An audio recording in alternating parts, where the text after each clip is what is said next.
Buenas noches, como director del Centro Cultural simplemente quería decir que estamos muy contentos, por supuesto, de tener a don Luis y de tener la oportunidad de escuchar algo de música afroperuana, además.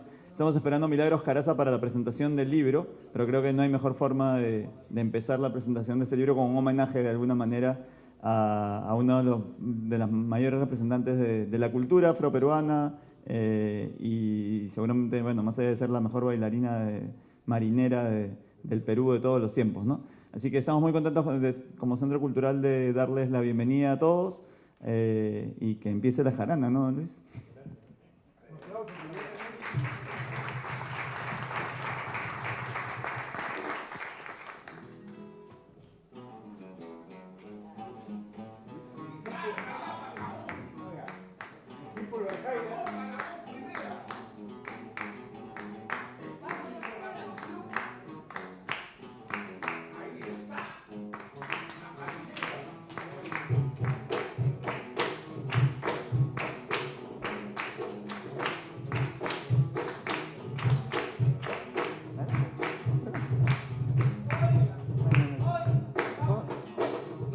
Así está el fondo también.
Amigas y amigos, si todas las presentaciones del libro comenzaran con Marinera Limeña, qué maravilloso sería.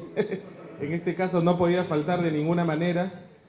Es la presentación de Bartola Sancho Ávila, bailarina de Malambo, el libro número 17 de Lucho Roca. ¿Cuántos años publicando? 46, me parece, ¿no? Desde el 72. Es un trabajo incansable del director del Museo Afroperuano. Estamos muy contentos de reeditar además la experiencia con el Centro Cultural Inca Garcilaso de la Cancillería, porque ya presentamos Luces y Enigmas de Manuel Quintana, Canario Negro, el mejor artista de la Guardia Vieja, libro de Lucho Roca, publicado en noviembre del 2016. Mi nombre es Luis Rodríguez Pastor, por cierto, editor del libro y director del Seminario Afroperuano de Artes y Letras, encargado de organizar esta presentación. Tenemos a esta noche a Milagros Carazas, que es una presentadora de lujo, una compañera ineludible pues para pensar en la literatura y en las letras afroperuanas. Siempre presente, ¿no, Lucho? Cuando la convocamos, ha estado en las 2 ediciones que hemos hecho el Seminario Afroperuano, hablando sobre Gregorio Martínez, hablando sobre la bibliografía afroperuana, etc. Lucho Chirinos, gran amigo nuestro también, no ha podido llegar, está un poco enfermo, un poquito mal, así es que le mandamos un cordial saludo, ya se pondrá al día pues en alguna actividad con nosotros pronto. Y ahora le damos la palabra a Milagros Carazas, por favor, para quien pedimos un fuerte aplauso.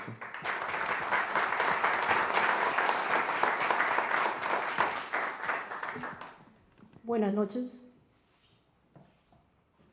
Es grato llegar a este ambiente y ver que tenemos auditorio lleno.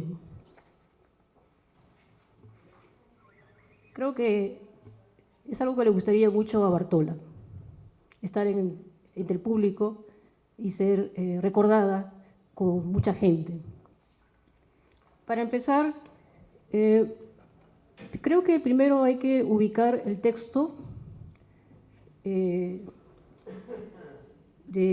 Lucho Roca dentro de lo que llamaríamos el discurso autobiográfico, en el sentido de que en el discurso autobiográfico hay varias modalidades. Por ejemplo, la propia biografía, las cartas personales, ¿no es cierto? Podríamos ubicar también las autobiografías y una serie de otras modalidades. Lo que ha hecho Luis Roca es tratar de construir una biografía de un personaje que en su momento fue popular, muy querido, no solamente del barrio de Malambo, sino de la Lima, de mediados aproximadamente, o casi finales del siglo XIX, hasta más o menos mediados del siglo XX. No ha sido fácil, porque una biografía no solamente es recurrir, por ejemplo, a fuentes orales, sino también a fuentes escritas, documentales. En este caso, Lucho ha tenido esta labor de, no solamente de trabajo de escritorio propiamente, sino además de involucrarse con el archivo, por ejemplo, de la Nación, y buscar también en el arzobispado las diferentes partidas, ¿no es cierto?, no solamente de Bartola, Sancho Dávila, sino también de los parientes y allegados. Una tarea que no es muy simple, no es muy sencilla de hacer, siempre hay obstáculos, siempre hay, digamos, burocracia de por medio, y sin embargo ha sabido pasar la valla. Entonces, este texto está acompañado con algunos documentos, está, digamos, tiene las fuentes escritas necesarias, ¿no es cierto?, que pueden ayudarnos a reconstruir esta biografía. Ahora, Bartola Sancho Dávila, que muchas veces los investigadores, los estudiosos, los criollos que estaban siempre buscando información acerca de esa Lima que se va, como se decía antes, o esa Lima añeja, ¿no?, de herencia colonial, y se buscaban personajes alrededor de la música criolla, solamente teníamos unas que otras imágenes, unos que otros libros que no siempre se han editado o reeditado, ¿no? Entonces era necesario visitar, por ejemplo, obligatoriamente la sala de investigaciones de la Biblioteca Nacional, o era necesario buscar de repente en el Archivo Nacional. En este caso, el libro de Lucho Roca lo que hace es democratizar una historia de vida, nos la pone al alcance nuestro. Y no solamente la de Bartola Sancho Dávila, sino también la de su familia. Ahora, hablar de una familia afrodescendiente en finales del siglo XIX y los primeros 50 años del siglo XX nos hablan de un periodo que no siempre ha sido estudiado en cuanto se refiere al tema de historia de los afrodescendientes en nuestro país. Es decir, cuando se habla de este tema, este tópico en particular, siempre nos remitimos al tiempo de la esclavitud. Llegamos hacia 1854 y de ahí viene la abolición y después hay una nebulosa, algo pasa ahí y no tenemos la documentación, se nos pierde un poco en el tiempo y en la historia la información. Incluso los textos escolares se quedan solamente con el acontecimiento que es la esclavitud y su abolición.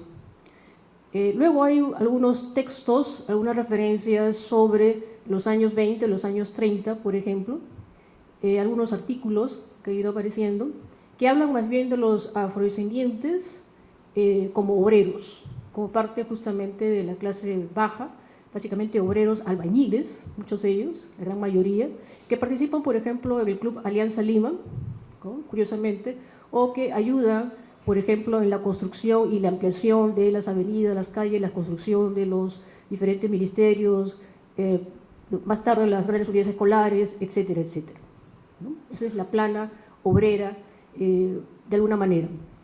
Y se ha constatado que una gran población pertenece justamente a la población afrodescendiente. Pero estamos hablando de los años 20, 30, 40, 50, 60 incluso, más adelante, ¿no?, incluso con Odría para adelante.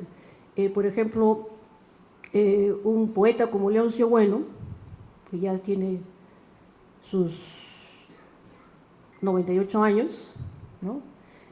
Él ha conversado varias veces con periodistas y con diferentes personas y ha explicado, ¿no?, que en esos años 40, 50, él participaba también como obrero, como albañil, por ejemplo, ¿no?, en las construcciones, en la ampliación, el crecimiento de Lima, ¿no?, en el momento que deja de ser la Lima cuadrada para ser pues esta Lima expandida, un tanto desarticulada y caótica.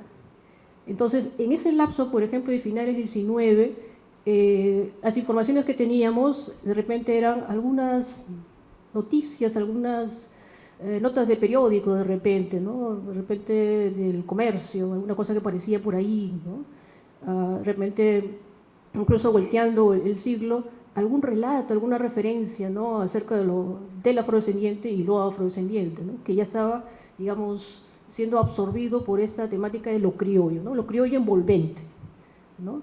Habría que hacer la diferencia también, ¿no? La música negra, por ejemplo, ¿no? ¿Qué tanto de la música criolla es realmente música negra? Porque los intérpretes, los compositores, los cantantes, los músicos, en su gran mayoría son afrodescendientes. Pero a partir de los años 40, 50, 60, como que es apropiada por otra clase social, ¿no? Y se va a Miraflores, la marinera, por ejemplo, ¿no?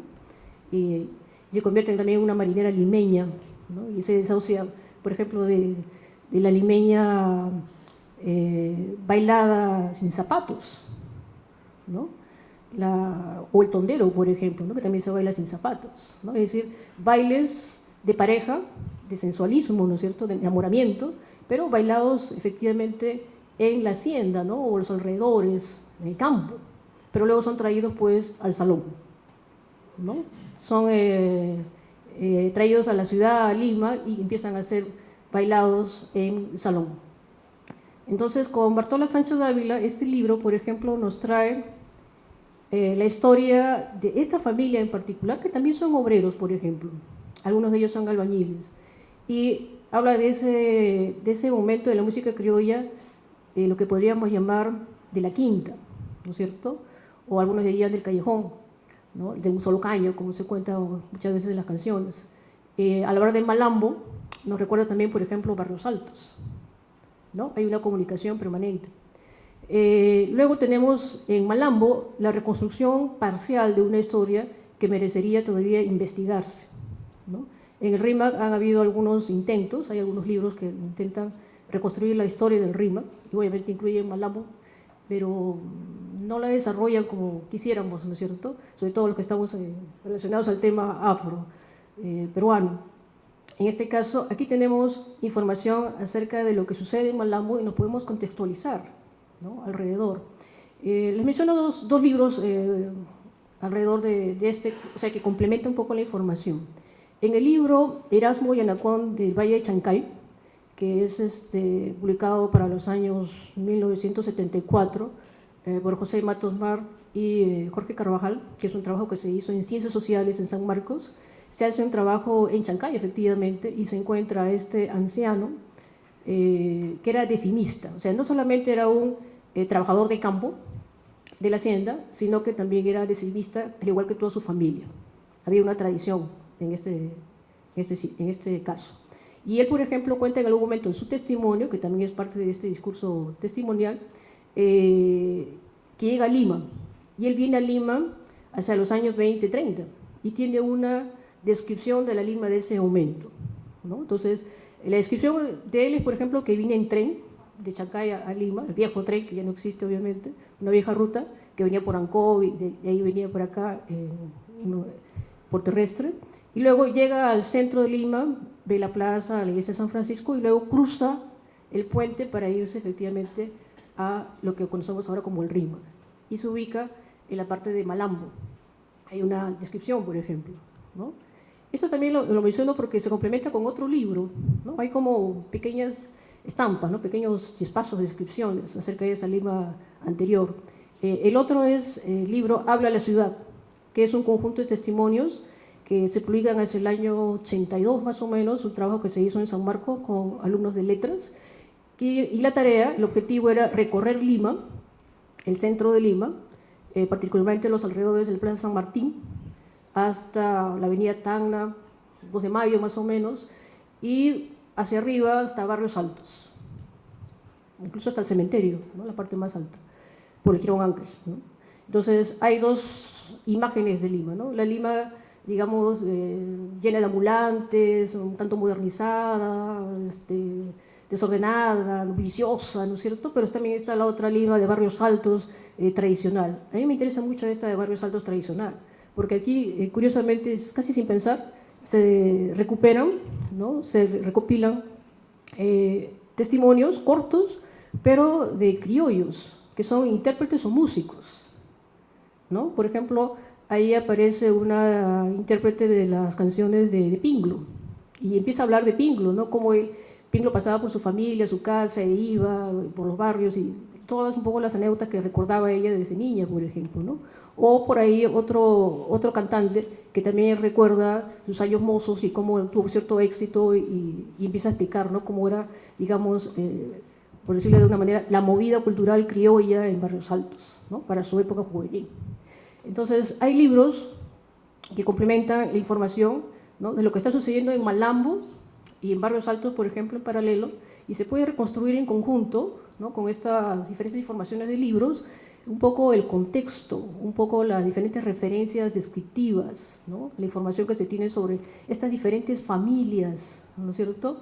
Nicomedes Santa Cruz, por ejemplo, en la 10ª del Perú, en su extraordinario libro, que resulta de una investigación de muchos años y también de viajes por el país, sobre todo la costa, también incluye varios decimistas que son, algunos vienen de Chancay, por ejemplo, pero que migran a Lima y se ubican en Barrios Altos, y otros también se ubican en Malambo, ¿no? Y también habla, por ejemplo, lo que mencionas acá, Lucho, habla de los 12 pares de Francia. Sí, los 12 pares de Francia, ¿no? Y menciona nombres y menciona un poco cómo era la rutina. Por ejemplo, este tema de los 12 pares de Francia, que se ha mencionado unas cuantas líneas, por ahí uno que otro libro que se toca el tema de la música criolla últimamente, merecería también investigarse, ampliarse, ¿no? Porque lo que tenemos son informaciones muy cortas, ¿no? O sea, no llegamos a hacer un párrafo. Y el problema es que nuestros informantes también han fallecido, por ejemplo, o queda de repente los parientes, como en este caso, ¿no? Todavía de Bartolo Sancho Dávila queda por ahí algún rastro, algún pariente, una amistad, alguien, ¿no es cierto?, que ya está obviamente bastante veterano, pero puede decir algo en sus anécdotas, en sus recuerdos. Entonces, por ejemplo, esto de los 12 pares de Francia es muy interesante porque en su momento era muy conocido, muy popular. Entonces, lo que falta es recopilar, además ya de una buena cantidad de nombres que ya más o menos se tienen, acá también se incluye en la lista, es los textos, las décimas, ¿no? Están por ahí, yo diría, todavía para hacer trabajos de campo entre Barrios Altos y Malambo, ¿no? Por ahí de repente fragmentos a fragmentos se puede reconstruir, ¿no es cierto?, estas décimas, por ejemplo. Otro aspecto importante en recopilar y reconstruir la biografía de Bartola Sancho Dávila es retomar este espacio tan interesante, histórico, tan importante para el Rímac, pero también para Lima, para nosotros, es las fiestas en Abancáes, ¿no? Este espacio que no solamente era música criolla, marinera, también había música andina, ¿no? Por ejemplo, ese tema de la música andina, en ese momento faltaría todavía buscar información, ¿no? ¿Quiénes eran los intérpretes? ¿Quiénes eran los conjuntos? ¿Quiénes eran, por ejemplo, los que organizaban este tipo de evento? Y que podría reconstruirse también esa historia de la fiesta de Abancáes, ¿no? Eso está por hacerse, por ejemplo. y complementaría también la información que tenemos en este libro, ¿no? Yo creo que Amancaes o de repente las festividades o reuniones que se hacían después, por ejemplo, en la Plaza de Hacho, también, ¿no? Ahí se hizo, por ejemplo, una reconstrucción de la Danza de los Diablos, ¿no? En la Plaza de Hacho. Entonces, estos dos espacios, por ejemplo, en el RIMA son muy importantes, ¿no? Históricamente para nosotros los que estudiamos el tema afroperuano, y faltaría involucrarse más para tener mayor información, ¿no? Entre efectivamente la tradición oral, ¿no? Y la parte documental, ¿no? Buscar más información. También sobre Amancaes hay han ido apareciendo, ¿no? En internet por lo menos, por el Facebook van llegando algunas fotos, se van visualizando algunas cosas que van apareciendo de repente de libros viejos, de libros antiguos, e incluso de familias que todavía conservan fotografías, ¿no? Que viven en Malambo o viven los alrededores en el Rímac. Y hay todavía un registro fotográfico todavía por ahí que se puede revalorar, ¿no? Y visualizar. En el caso de Bartela Sancho Dávila, ella había conquistado la fiesta de Amancaes, ¿no es cierto?, en diferentes momentos, y era la bailarina de marinera insigne, ¿no? Inigualable, ¿no? Tal fama, de tal reputación, ¿no es cierto?, que va, como ella misma lo dice, ella es la única bailarina que va a tener un camarino pues en el Palacio de Gobierno, ¿no? Para la época, ¿no? Se enorgullece de eso, por ejemplo, ¿no? El texto, además de la parte, digamos, de las fuentes orales, tenemos también la parte documental y se complementa con las fotos. He visto que en el texto hay algunas fotos, algunas cosas nuevas, ¿no? Fotográficamente muy, muy importantes, ¿no es cierto?, en esta reconstrucción, porque ya teníamos una que otra foto de Bartola, pero acá tenemos algunas más, ¿no? Entonces, en algunos libros de música criolla añejos que no se han reeditado, por ejemplo, a veces hay esta reconstrucción también fotográfica. Y en algunas otras biografías también de algunos músicos que han fallecido de repente en las últimas décadas, aparecen un conjunto de fotos y uno puede ir reconstruyendo también la historia y ir señalando, ¿no? Ir reconociendo qué personajes están apareciendo en estas fotos y se puede reconstruir efectivamente toda una historia de la música criolla, que yo llamaría más bien de gran importancia la presencia afrodescendiente. En todo caso, Lucho Roca nos ha permitido visibilizar mucho más a Bartola Sancho Dávila y por fin, ¿no es cierto?, podemos tener acceso a una biografía tan importante para la reconstrucción de nuestra propia historia afrodescendiente y también de Malambo. Gracias.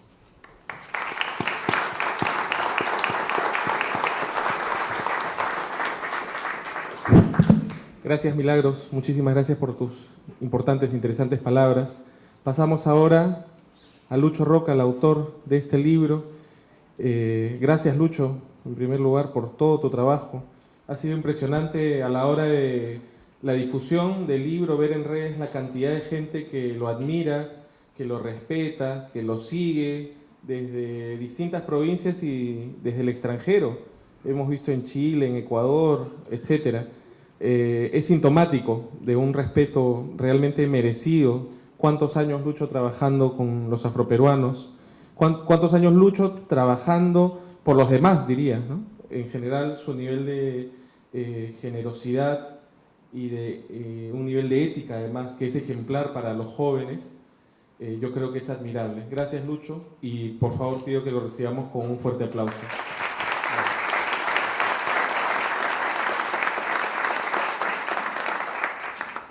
Bueno, mi agradecimiento al Centro Cultural Inca Garcilaso, también al Seminario Afroperuano de Artes y Letras que dirige Luis Rodríguez. Y mis primeras palabras son para agradecer al grupo de la Catedral de Criollismo, acá Hidalgo, que tiene una voz extraordinaria, Alfredo Valiente, de La Victoria, el Callejón del Buque, y Bruno Lara, que es discípulo de Jaire y también de Wendor Salgado. Ese joven que está ahí tiene un futuro sorprendente y al final ojalá que vuelva a tocar nuevamente, porque son únicos los tres que se han juntado acá, son únicos realmente.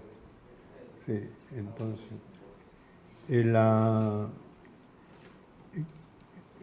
Quería decir sobre las fuentes, importante la presencia acá de Guillermo Durán.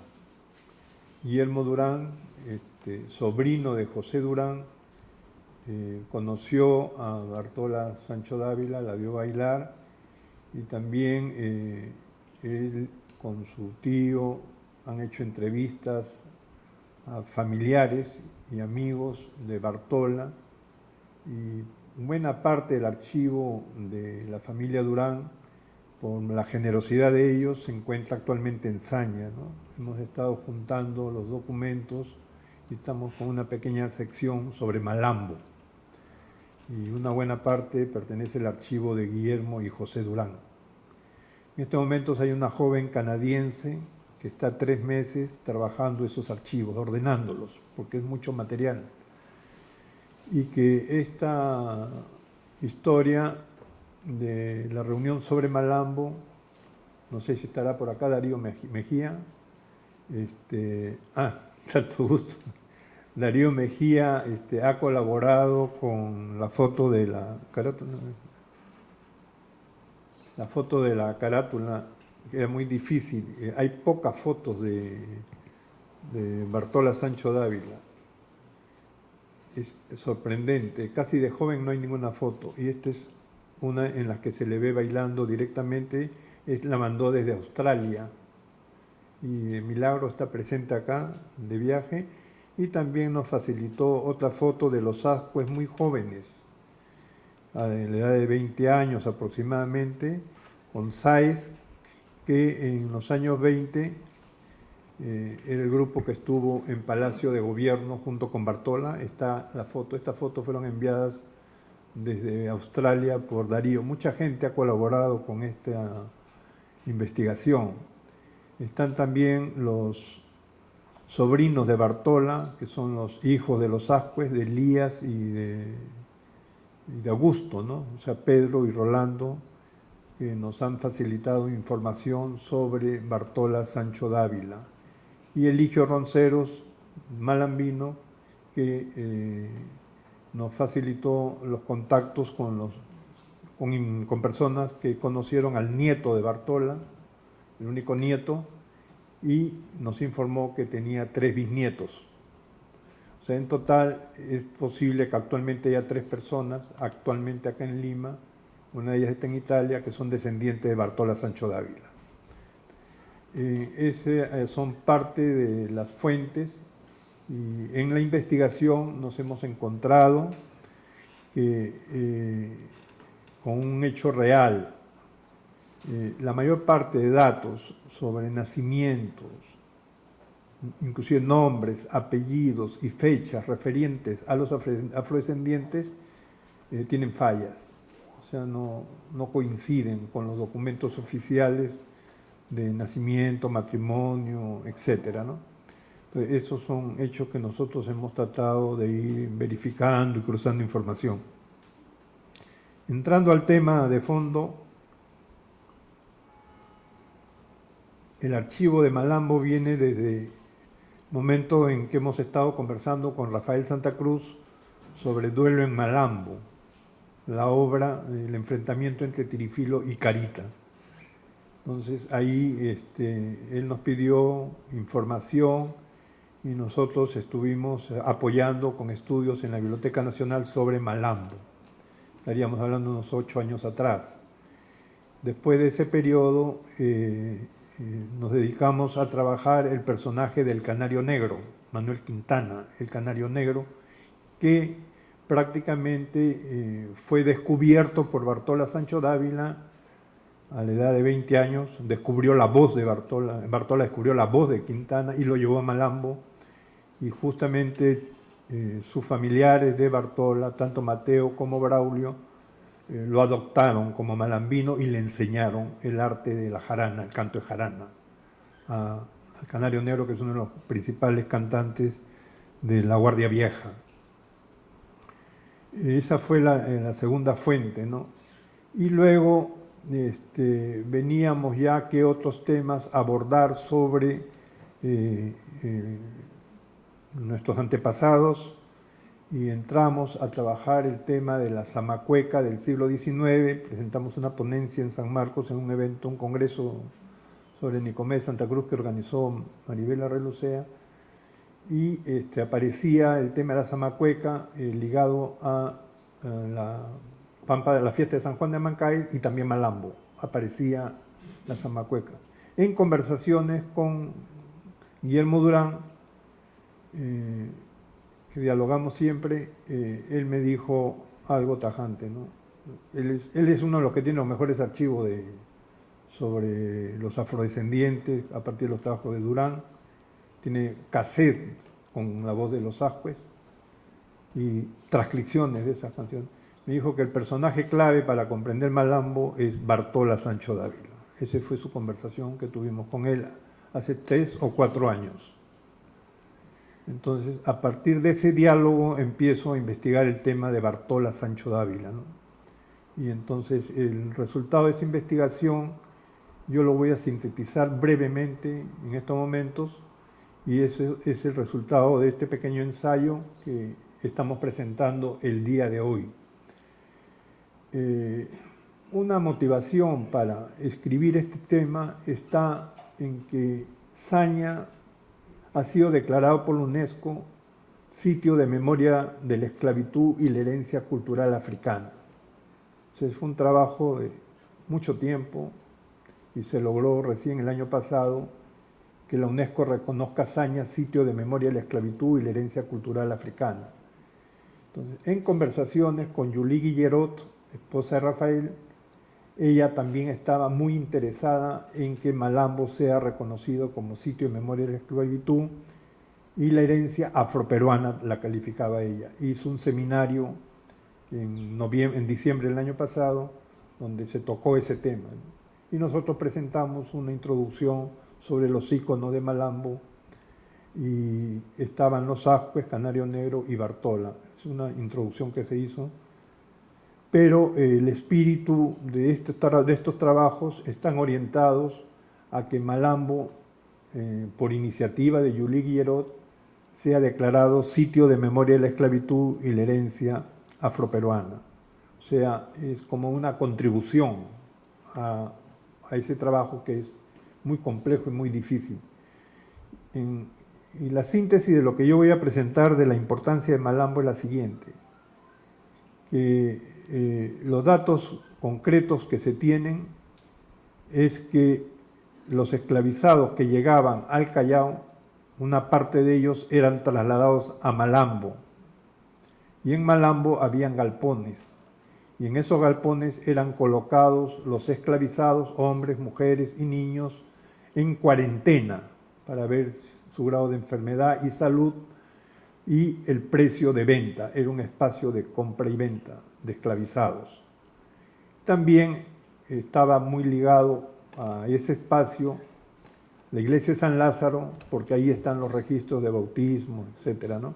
Y matrimonios también de los personajes de la zona, y había un leprosorio por las enfermedades a la piel de los esclavizados, ¿no? Por la travesía en barco y luego su estadía en Malambo. Entonces, desde ahí podemos ver que Malambo es uno de los espacios principales de la Lima antigua, ubicado en el Rima, al lado del río Rima, y que es un centro importante para la salvaguardia de su historia y su memoria. Entonces, en este trabajo nosotros tratamos de juntar historia y memoria, por eso hemos recurrido a los familiares de Bartola, a los vecinos y a quienes lo han conocido, para que nos transmitan cómo fueron cómo fue la vida de ellos y qué es lo que recordaban, porque la memoria básicamente es recuerdo, y la memoria recuerda lo que la historia olvida. La memoria es importante, y eso es lo nuevo en el mundo, que no es suficiente la historia, es importante la memoria, ¿no? Entonces empezamos a trabajar el tema de Bartola Sancho Dávila, y nos encontramos que en el periodo post-esclavista, y es tema que es de debate, hay pocas investigaciones en el campo de la cultura y el arte en el periodo de la segunda mitad del siglo XIX. Y justamente los padres y tíos de Bartola nacen en la década del 50 del siglo XIX, de la familia Sancho Dávila, y que se convierten ellos en los principales artistas de Malambo. Esa es la cuna principal del rima de las artes tradicionales. Y la particularidad es que cuando están en apogeo, los Sancho Dávila, estaba en apogeo la zamacueca del siglo XIX. Está muy asociada a todo Lima, indudablemente, pero un foco central de la zamacueca es Malambo y Amancaes. Pero en Malambo se bailaba la zamacueca plebeya, porque hay otra zamacueca que es la zamacueca de salón. En las pinturas de Pancho Fierro ustedes van a ver las dos zamacuecas, ¿no? Eso se ve con nitidez. Y Bartola nace en 1882 y de niña veía bailar en los callejones a sus tíos, familiares, vecinos, amigos. Y como dice Ascuez, Malambo era una gran familia, esa es su palabra de Augusto. Entonces ella aprendió. Y la anécdota es que ella se miraba en el espejo y bailaba sola para mejorar sus pasos de niña, ¿no? Y en ese tiempo no se acostumbraba a que los niños entren al lugar en donde estaban bailando los mayores por diversas razones. Y eso es una tradición entre las familias afro, ¿no? Porque entran diversos factores, no solamente el tipo de danza que se da, la sensualidad de la danza, sino también las palabras que se usan, los chistes, los dichos, etcétera, ¿no? Que no querían que los niños aprendieran, ¿no? Sobre eso, más adelante presentaremos un nuevo trabajo, un nuevo ensayo, qué pasaba con ese ambiente, ¿no? Entonces, Bartola aprende esos primeros pasos que nosotros lo denominamos la zamacueca plebeya, y eso es lo que ella traslada del siglo XIX al siglo XX. Por eso es el atractivo que tiene Bartola en las primeras décadas del siglo XX, su danza. Y la danza de Bartola se da en un momento en que se está produciendo un cambio, una nueva ruta de la zamacueca, cuando la zamacueca se está transformando en la marinera limeña, porque esa es una ruta de la zamacueca. Entonces la marinera limeña tradicional, si ustedes ven en las primeras fases, los primeros pasos son muy elegantes. Esa es la parte de salón. Paseo, el coqueteo, todo eso. En la zamacueca borrascosa no había eso. Entonces ella siguió practicando sus pasos tradicionales, que hemos conversado largo con varias personas sobre cómo bailaba Bartola, y la conclusión es que ella no tenía una coreografía fija. O sea, no es como las danzas de academia contemporáneas o de concursos, ¿no? Sino que ella improvisaba pasos, era creadora en este campo, ¿no? Entonces ese es un elemento importante a considerar del impacto que tenía Bartola. Ahora, Bartola llega a Palacio en los años 20, en la década del 20, y acá yo tengo 3 cifras que son importantes para que ustedes la recuerden y que nos hacen ver los contrastes de lo que es la labor del artista de la Guardia Vieja con la situación del artista contemporáneo. Bartola gana el primer concurso de marinera tradicional en el año 1927. Y ni se imaginan cuántos años tenía. Tenía 45 años de edad. Porque ustedes verán que actualmente se ganan campeonatos de marinera 17, 18, 20, ¿no? Pero ella llega a ganar cuando tiene la edad de 45 años. Y luego gana un segundo concurso en 1934 y el último en 1939. Una de sus parejas es Julio Peña y su hermano, que era uno de los gemelos. Préstame el librito un ratito. ¿Sí? Entonces, sobre Bartola ha habido, como le digo, cuando se hace la historia de los afros hay mucha confusión de nombres, etcétera, etcétera. Con Bartola ha habido confusión hasta en las fotografías. Se le ha confundido en periódicos notorios y grandes, se le ha confundido con su prima Domitila, que era una gran bailarina también. También con esto quiero decir de que Bartola no era la única bailarina, habían varias mujeres bailarinas y cantantes. Entonces, Bartola, ustedes ven acá en el libro, es una persona sumamente delgada, alta, parece una estatuilla africana.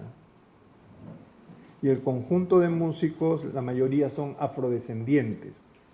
Pero las fotos que publican de Bartola, este está en la página 31, la mayoría de las fotos que publican de Bartola es una mujer robusta, alta, gruesa, y no es ella, es Domitila González, una gran bailarina, también campeona de marinera en el año 1928, creo 29. Entonces, esta foto es muy importante y también nos revela otro detalle, que mire, si ella está ganando el concurso, este es de 1939 aproximadamente, ella ya estaba pasando los 50 años. Y resulta que esta foto, podríamos decir que es la más joven que hemos podido encontrar de ella. ¿Esto qué nos demuestra? Que la dama, que era la bailarina 3 veces campeona, a ojos, desde la visión de afuera, ya sea del periodismo, de los fotógrafos, etcétera, no era importante. Porque como ha ocurrido en todo el Perú, y si nos ponemos a reflexionar, los personajes que son más trascendentes son los cantantes y los músicos.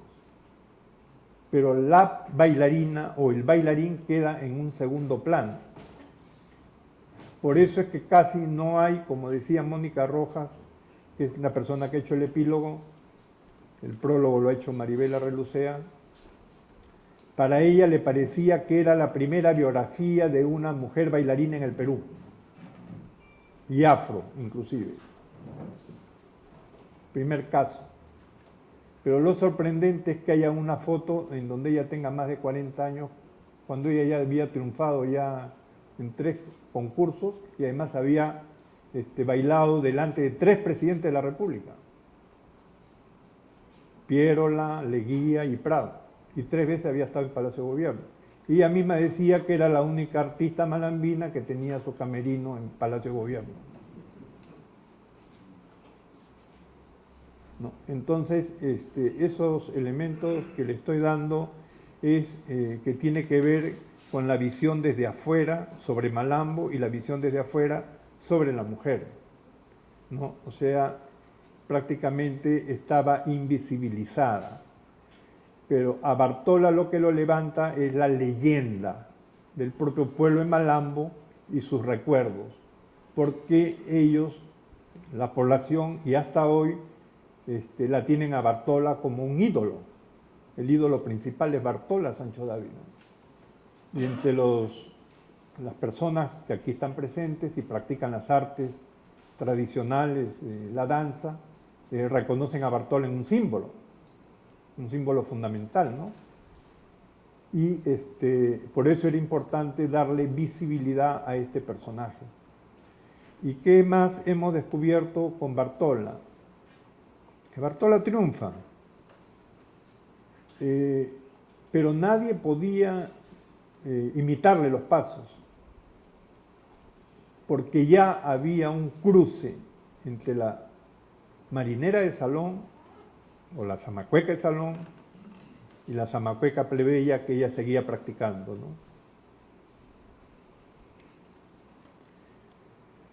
Y ahí viene el tema de fondo del libro, que es el artista en el escenario, el artista presentándose al público y el artista en la vida cotidiana.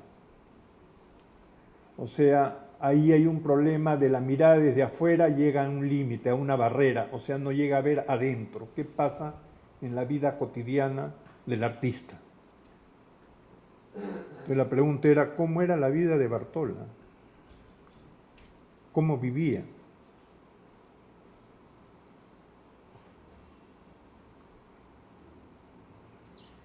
Y lo que encontramos en Bartola es que era una mujer muy fuerte, de una moral muy alta, muy resistente. Inclusive un día quisieron meterla presa y le dijo al policía que no la podían meter presa porque ella era Bartola de Leguía, esposa de Leguía, del presidente de la República.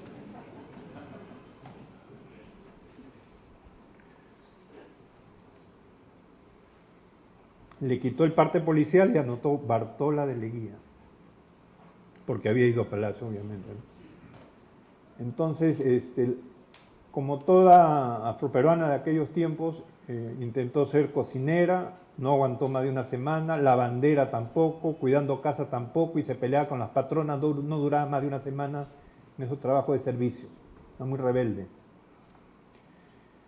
Bartola tiene una hija con un agricultor aproximadamente en 1908, y la hija muere muy joven, a los 33 años de edad, y le deja un nieto, ¿no? Ella se casa con Falcón. Falcón sufre de diabetes en la década del 60 y fallece. Le cortan una pierna, se queda sola Bartola, ¿no? Bartola sufre varias enfermedades en la década del 60. Una de sus últimas presentaciones fue en un programa de televisión, pero ella ya bailaba poco. Se dio la fiesta de Mancaes en 1960, no pudo ir porque ya tenía 78 años de edad. Entonces ahí hay un tema de la edad. Cuando uno ve al artista parece que no tiene edad, es siempre el mismo. Pero ya había ganado 3 campeonatos en 1960, estaba muy enferma y cuando bailaba solo minutos porque no podía resistir más, porque estaba enferma de corazón y tenía varias enfermedades. Ella queda viviendo en un callejón de Girón, Cajamarca, sola, y luego por gestiones de los familiares, porque no había cómo cuidarla, a ella la internan en un hospicio, en un asilo, a 17 kilómetros de Lima, a 17 kilómetros de Malambo. Y el alcalde Bedoya Reyes hace la gestión para internarla, porque ella era una gran figura, la interna. Entonces falleció sola. Como dice Augusto Aspe, falleció sola, solita. Y en este mes de mayo y en estos días, por decir, ella fallece en 1967, el 3 de junio, se cumple, que el 3 de junio que viene se cumple 51 años de su muerte, pero en el mes de mayo fallece Ascuez, Elías Ascuez, su guitarrista, y a los pocos días fallece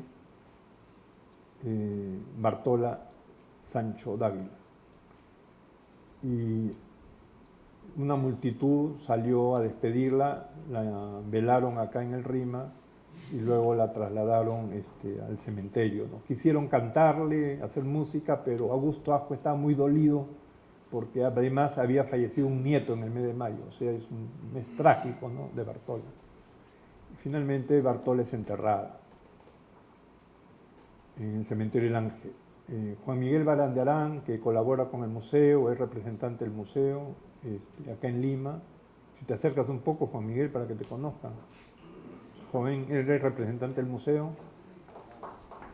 Juan Miguel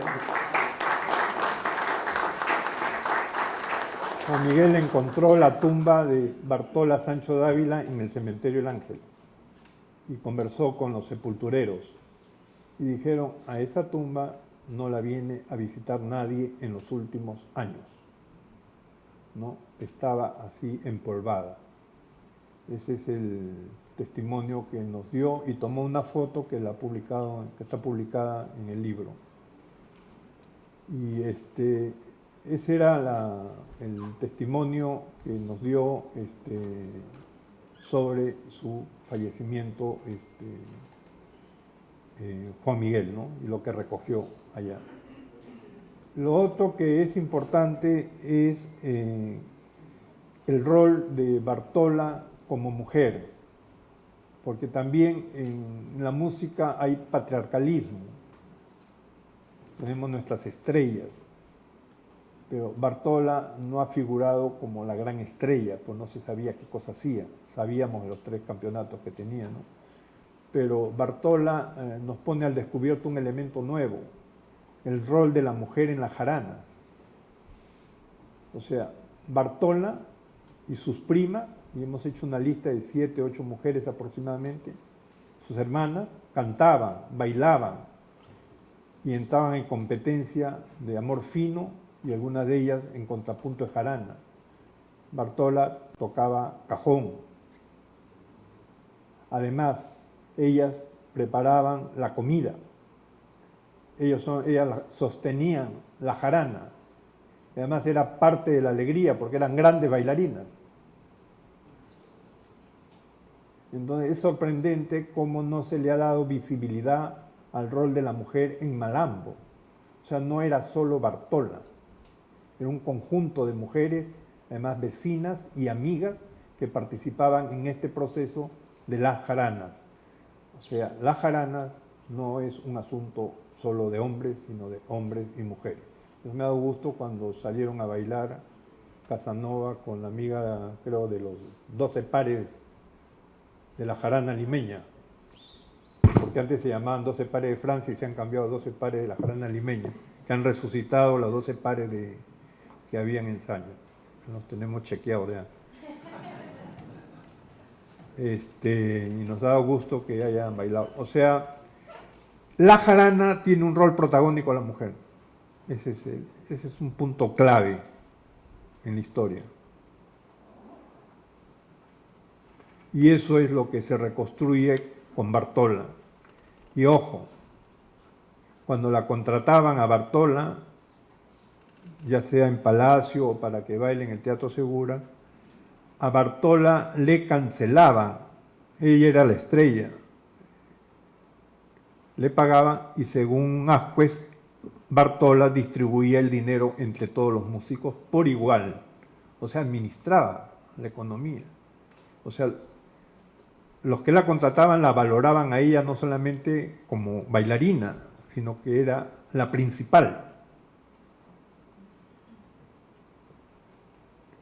Y ahí hay una vuelta de mirada, porque nosotros hemos visto las fotos, esas que están en los cerros de Amancay lleno de público, están viendo a la pareja bailar y están los bailarines y están los músicos.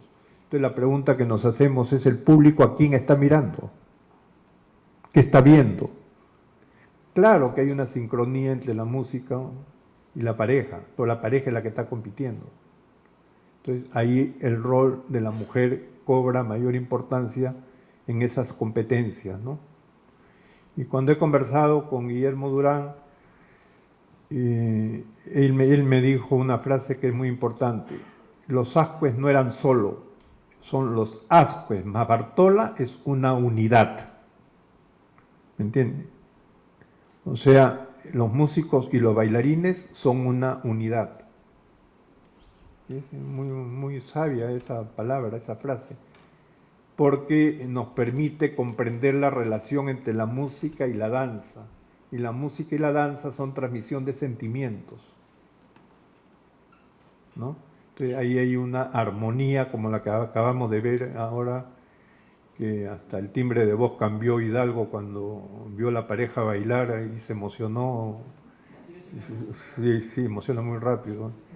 Entonces cambió de voz y un tono mayor que puso, que en realidad es sorprendente, ¿no? Y el cajón redobló más y Bruno sacó sus reservas. Un gran artista y gran futuro, Bruno. algún día lo veremos en un concierto de guitarra, maestro. Este mundo de la mujer que nos revalora, nos permite revalorar Bartola, es un mensaje también para el presente y para el rol que pueden jugarse entre los artistas y las parejas de baile. Y también nos lleva a un problema. El problema es cuando está bailando la pareja, pero ya no están los artistas, sino está el USB, el cassette, el CD, etcétera, desaparecen. Entonces eso le quita fuerza a la relación para terminar. Voy terminando solamente con la perspectiva de esto. La perspectiva de esto está en camino que llevamos al bicentenario, con todo lo que estamos conversando. Lo único que puede llevar Lima al bicentenario es que la Zamacueca surgió en la época de la independencia del siglo XIX. Y en el bicentenario tenemos que llevar la Zamacueca. La Zamacueca tiene 3 variantes y una raíz. La raíz está en la Zamacueca plebeya del siglo XIX y hay relatos de viajeros y hay pinturas y se ha podido reconstruir como era. Y luego en el siglo XX tiene 2 rutas. La ruta del canto de jarana de 5-3 con resbalosa y fuga. La resbalosa y fuga rescata la marinera, la Zamacueca tradicional. Por eso ese es un cambio tremendo cuando se dice a tumbar. Y cuando se dice a tumbar, Alfredo Valiente abre los ojos y no sé qué, se vuelve como un ser diabólico. La resbalosa, ahí está. Ahí está la resbalosa. La resbalosa y la fuga es la clave. Eso es lo que arrastra o lo que se jala en la Zamacueca. Entonces, eso es lo otro que tenemos que llevar al bicentenario. Y lo tercero que tenemos que llevar es la creación de Victoria Santa Cruz, que es un esfuerzo extraordinario porque ella fue a estudiar coreografía a Europa, creó la danza, que tiene la característica de Zamacueca grupal, con danza de 2 pañuelos y con una coreografía especial, pero no es la Zamacueca del siglo XIX, porque la Zamacueca del siglo XIX es de pareja con un pañuelo y es otro tipo de danza, pero es válida la creación de Victoria, es meritoria, ¿no? Inclusive cuando ustedes escuchen el poema sobre la marinera, que ella es un drama entre la Zamacueca y la marinera, es porque ese era un tema de fondo, no resuelto hasta hoy, pero creo que se puede resolver llevando al bicentenario el canto de jarana de 5-3, que es una consecuencia de la Zamacueca de Victoria y la vieja Zamacueca del siglo XIX que se puede reconstruir. Es un gran trabajo, pero se puede reconstruir. Y eso es 200 años de historia. Y Bartola es un puente para el bicentenario, porque trae los pasos de la Zamacueca, ¿no? Y los traslada a la marinera limeña. Muchísimas gracias.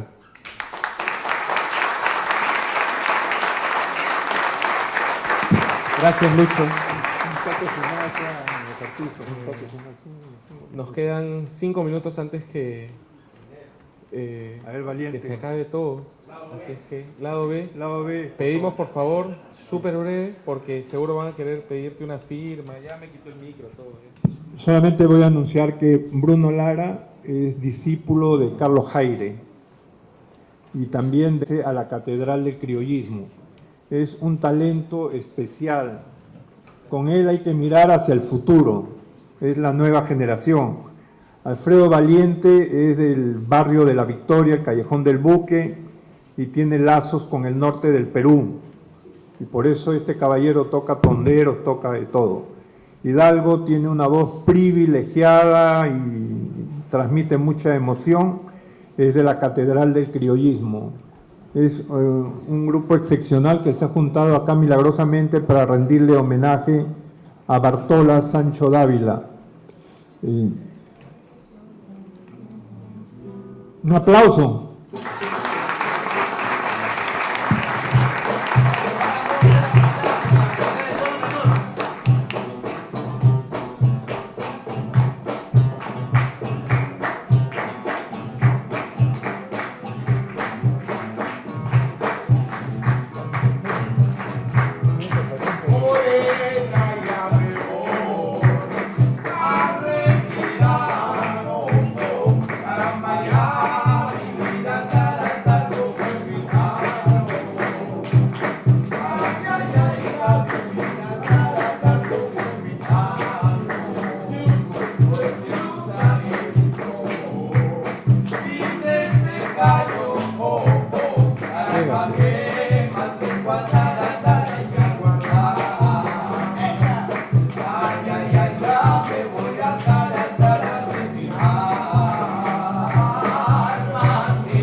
Azúcar, canela y clavo, andar, anda que me desahogo.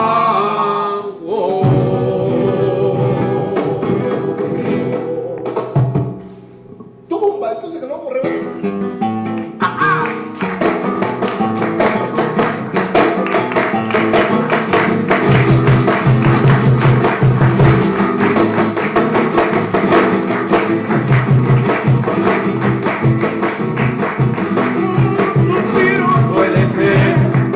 Más grato mensajero, el juramento primero, hizo el hombre a la mujer.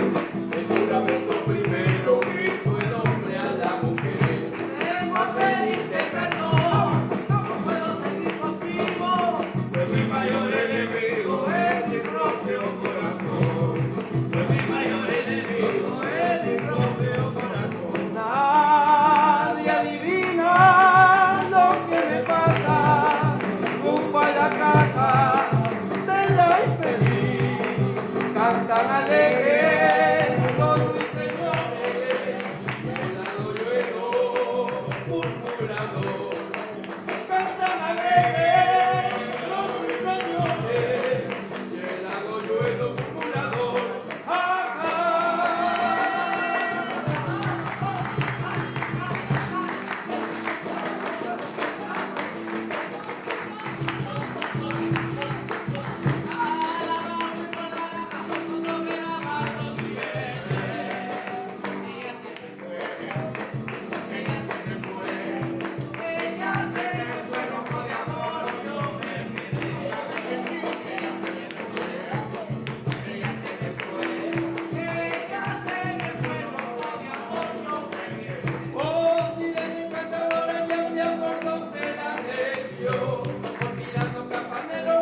que el agosto ya está bueno.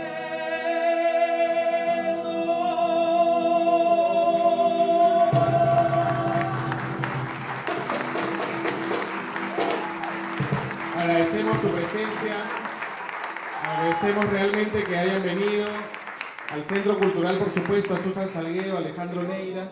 Agradecemos además que nos han esperado a que terminar la jarana. Les pedimos por favor que las firmas, fotos las podemos hacer abajo porque ya tenemos que cerrar esta sala. Muchas gracias, buenas noches.